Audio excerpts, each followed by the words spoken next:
This is part 3 of a 5-part series on how not to have a great life. Now the third is we start with everything. We decide that our life is not where we want it. We need to eat right, we need to exercise, we need to drink more water, we need to sleep better, and we also need to work on our relationships, and we have to keep our house cleaner, and learn the guitar, and all this stuff. And we decide, make out a schedule. That's my big deal, is I make out a schedule. This is how I'm going to do it. I'm going to do this at this time and this at that time. And yeah, it's too much.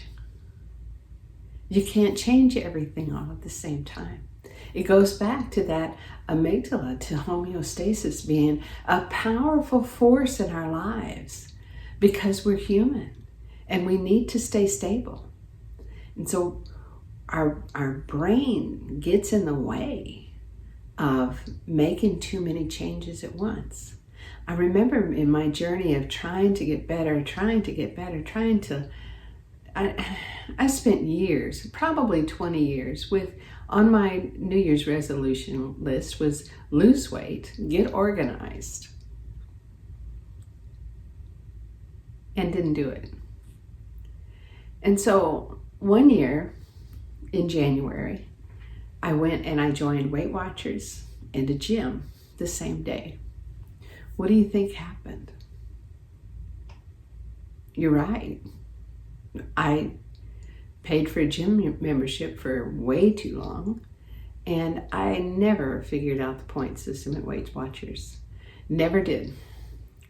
And carried that extra weight and continued to gain. I gained 5 to 7 pounds a year for about 20 years until this little tiny 5'3" and something woman weighed over 200 pounds.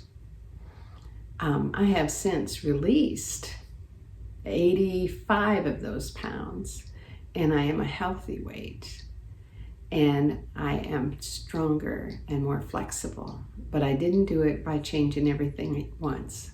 I did it by one little shift at a time, one day at a time, one habit at a time. And that's why I know that the way to make the positive changes that we want in our lives is to start now. Start small and start with one. And why would you do this? Because your life is worth your effort.